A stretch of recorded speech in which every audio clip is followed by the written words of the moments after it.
ہمارے نزدیک تو قرآن و سنت سے کوئی ایسی دلیل نہیں ملتی جس کی بنیاد کے اوپر ہم یہ کلیم کر سکیں کہ صحابہ اکرام کا جو کردار ادا کیا ہے ان فلموں کے اندر لوگوں نے، یہ کردار اس طریقے سے ادا کرنا گناہ یا حرام کی کیٹیگری میں فال کرتا ہے۔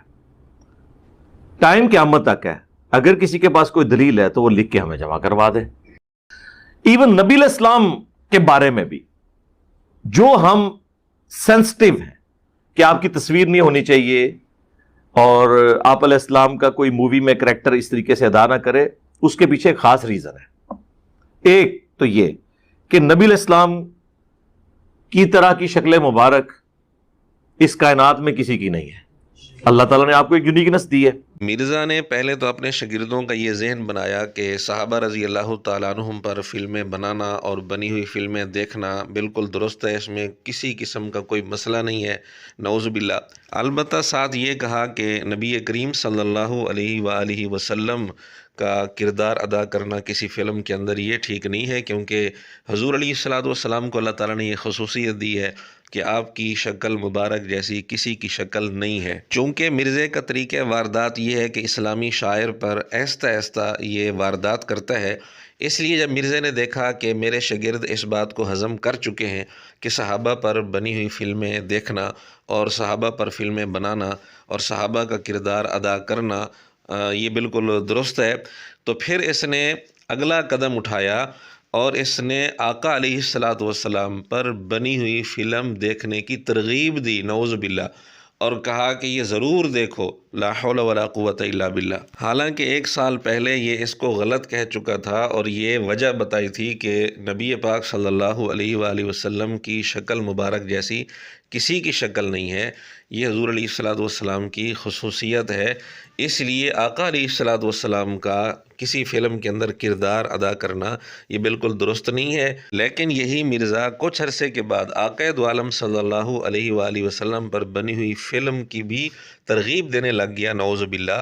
ابھی ایک فلم آئی ہے محمد کے نام سے صلی اللہ علیہ وآلہ وسلم، ابھی یوٹیوب پہ انہوں نے 2-3 ہفتے پہلے اسے اردو ڈبنگ کے ساتھ اپلوڈ کیا ہے۔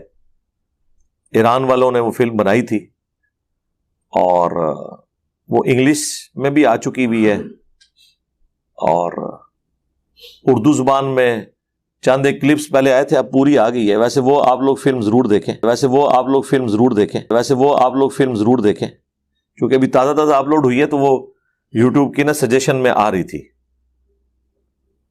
اس میں انہوں نے نبی علیہ السلام کی پیدائش سے پہلے کے کچھ واقعات، پھر آپ کا بچپن کا پورشن جو ہے وہ فلمایا ہے، جو یعنی مختلف قسم کے معجزات ہوئے نبی علیہ السلام کی پیدائش کے وقت غیر معمولی، اس میں جو ابراہ کا لشکر تباہ ہوا تھا وہ انہوں نے سین فلمایا ہے، کمال، آپ کو اس جگہ پہنچا دیا۔ یہی تو ٹیکنالوجی کی برکت ہے آج کل لیٹسٹ۔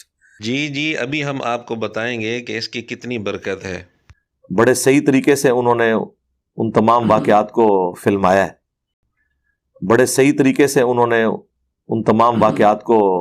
ہے، اس ایک جملے سے آپ اندازہ کریں کہ مرزے کو فلموں پر اتنا اعتماد ہے کہ اتنا اعتماد کتابوں پر بھی اس کو نہیں ہے، اور نام رکھا ہوا ہے علمی کتابی، اور رٹ لگاتا ہے کہ جی بکش مسلمان بنو۔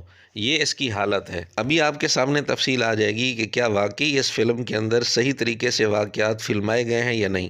اور یہ بنو ہاشم اور بنو امیہ کی جو ایک ٹسل ہے وہ رسول اللہ کی بعثت سے پہلے کی تھی، وہ بھی آپ کو وہاں پہ نظر آئے گی۔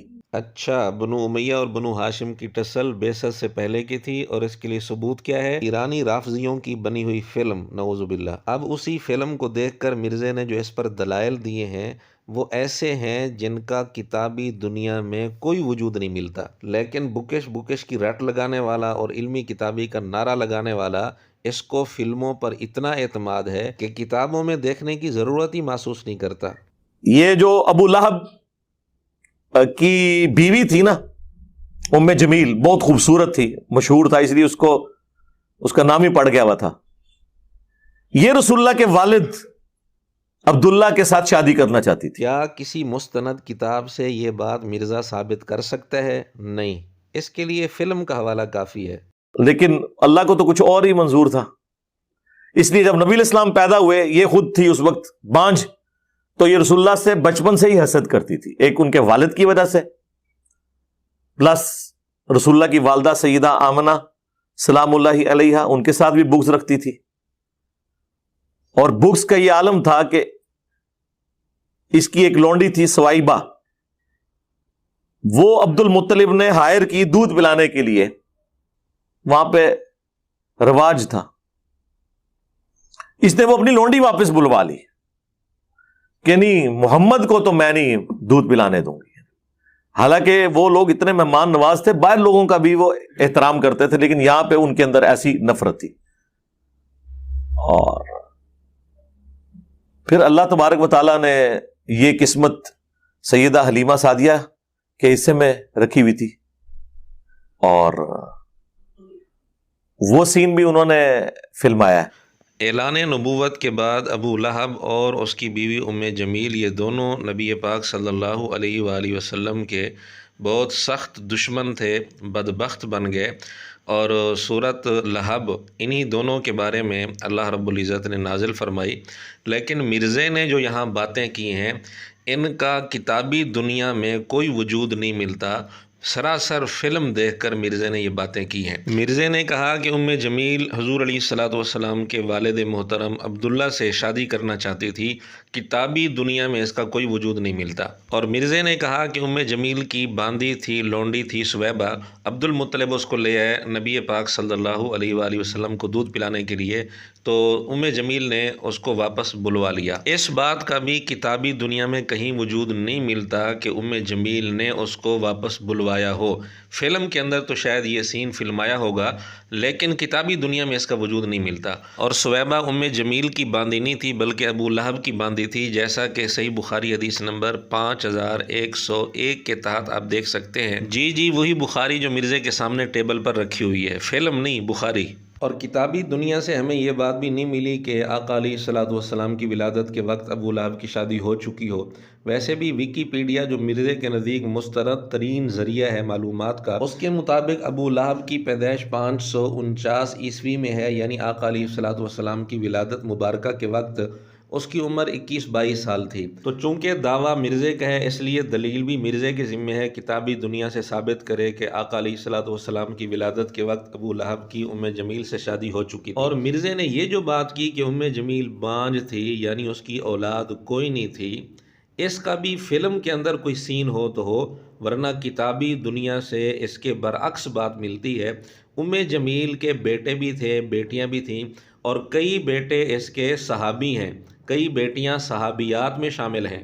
اگرچہ ام جمیل خود بدبخت تھی اور ابو لہب بھی، یہ دونوں مسلمان نہیں ہوئے تھے، لیکن ام جمیل کے کئی بیٹے اور کئی بیٹیاں صحابہ میں شامل ہیں، اسلام لے آئے تھے. مثلا الاستیعاب، اسد الغابہ، الاصابہ، ان تینوں کتابوں کا تذکرہ مرزا بارہا کر چکا ہے، ان کی تعریف بھی کر چکا ہے، اور ان کو اہل سنت کی مین سٹریم کی کتابیں بھی کہہ چکے ہیں. ان کتابوں کے اندر یہ ساری باتیں موجود ہیں. مثلا اسد الغابہ میں عتبہ بن ابی لہب اور معتب بن ابی لہب رضی اللہ تعالیٰ عنہما دونوں کا تذکرہ ہے، اور یہ بھی لکھا ہے کہ ان کی والدہ ام جمیل تھی اور یہ فتح مکہ کے موقع پر مسلمان ہوئے. اور اسی طرح الاصابہ کے اندر درہ بنت ابی لہب اور اسی طرح عزہ بنت ابی لہب دونوں کا تذکرہ موجود ہے، اور یہ کتابیں صحابہ اور صحابیات کی حالات پر لکھی گئی ہیں. تو یہ دو بیٹے اور دو بیٹیاں ہم نے آپ کے سامنے پیش کر دیں. یہ ام جمیل کی اولاد ہے. تو مرزا کہتا ہے کہ وہ بانجھ تھی. مرزے نے ایرانی فلم کا سین دیکھ لیا اور اپنی تحقیق پیش کر دی، حالانکہ کتابی دنیا کچھ اور بتا رہی ہے. اور ویکیپیڈیا جس کو خود مرزا مستند ترین ذریعہ مانتا ہے، اس میں واضح طور پر موجود ہے کہ درہ بنت ابی لہب اور عزہ بنت ابی لہب دونوں کی والدہ ام جمیل تھی. بہرحال مرزے کا یہ کہنا کہ ام جمیل بانجھ تھی، یہ فلم کا سین تو ہو سکتا ہے، کتابی دنیا میں اس کا کوئی وجود نہیں ملتا، بلکہ ہم خود مرزے کی زبان سے اس کی تردید ثابت کرتے ہیں. نبی علیہ السلام کی دو بیٹیوں کو ایک دن میں طلاق ہوئی ہے. اب مرزا اور اس کے شاگرد خود بتائیں کہ حضور علیہ الصلوۃ والسلام کی جن دو بیٹیوں کا نکاح ابو لہب کے دو بیٹوں کے ساتھ ہوا تھا، ان دو بیٹوں کی والدہ کون تھی؟ ام جمیل ہی تھی. مرزا ادھر کہہ رہے ہیں کہ جمیل بانج تھی، حالانکہ ادھر یہ خود بات مان رہا ہے، تو وہ فلم کا سین تھا اور یہ کتابوں کی دنیا ہے۔ پھر اس سے ایک اور بات بھی واضح ہو گئی کہ اعلان نبوت سے پہلے آقا علیہ الصلوۃ والسلام کی 2 بیٹیوں کا نکاح ابو لہب اور جمیل کے 2 بیٹوں کے ساتھ ہو چکا تھا، تو اس کا مطلب یہ ہے کہ پہلے ان کے آپس میں تعلقات بالکل اچھے تھے۔ مرزے کا اب یہ کہنا فلمی سین دیکھ کر کہ جمیل شروع سے ہی حضور علیہ الصلوۃ والسلام کے ساتھ حسد کرتی تھی، اگر اتنی دشمنی تھی کہ شروع سے ہی حضور علیہ الصلوۃ والسلام کے ساتھ حسد، اور اتنا حسد کہ سویبہ باندی کو واپس بلا لیا تھا، اگر یہ بات مان لی جائے تو یہ کیسے ہو سکتا ہے کہ حضور علیہ الصلوۃ والسلام اپنی دونوں بیٹیاں اس کے دونوں بیٹوں کے نکاح میں دے دیں؟